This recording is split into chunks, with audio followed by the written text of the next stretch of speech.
Bapak, Ibu, dan Saudara sekalian, firman Tuhan akan kita renungkan dari Yohanes 3 ayat 3, demikian.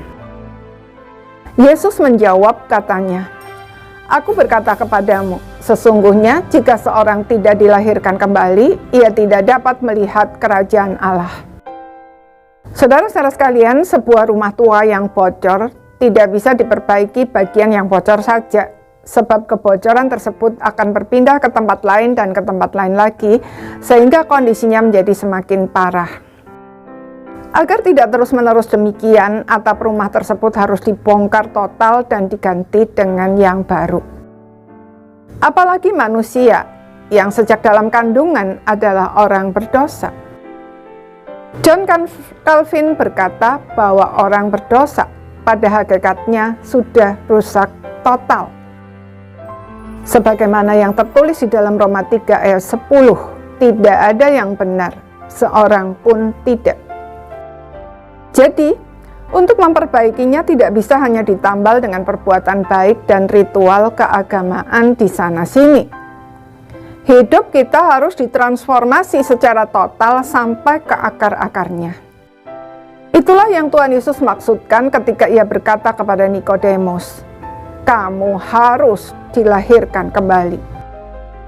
Artinya, sekalipun Nikodemus adalah seorang Farisi dan pemimpin agama yang pada saat itu terkenal sebagai orang-orang yang sangat tekun mempelajari Taurat dengan teliti dan melakukannya tanpa cacat, tidak bisa melihat kerajaan Allah jika tidak dilahirkan kembali.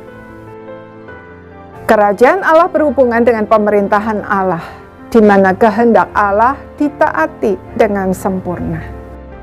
Melihat kerajaan Allah artinya mengalami dan menjadi bagian dalam pemerintahan Allah. Saudara, hanya dengan dilahirkan kembali, kita bisa mengalami dan menjadi bagian dalam kerajaan Allah. Dan hanya dengan itu, kita bisa benar-benar menyadari siapa diri kita yang sebenarnya di hadapan Allah, dan betapa seriusnya dosa kita sehingga mustahil dapat menyelamatkan diri sendiri dari murka Allah.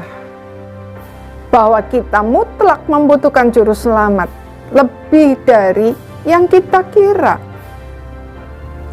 Tuhan Yesus mengatakan hal tersebut agar baik Nikodemus maupun kita semua sadar bahwa keselamatan dari dosa dan maut itu semata-mata adalah anugerah Allah. Bahkan untuk bisa beriman kepada Kristus pun kita membutuhkan anugerah Allah. Jadi, marilah kita berhenti mengandalkan pengetahuan teologi, kesalehan lahiriah, dan perbuatan baik, sebab semua itu tidak dapat menyelamatkan kita. Satu-satunya yang harus kita lakukan adalah menyerahkan diri kepada Kristus dan menerima Dia sebagai satu-satunya Tuhan dan Juru Selamat yang dapat diandalkan. Maka kita pasti akan diselamatkan oleh darah-Nya dan diberi kemampuan untuk bisa mentaati Tuhan.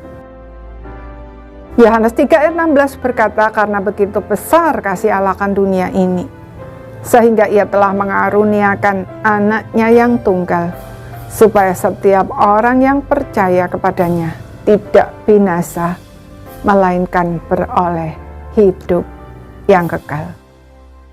Amin.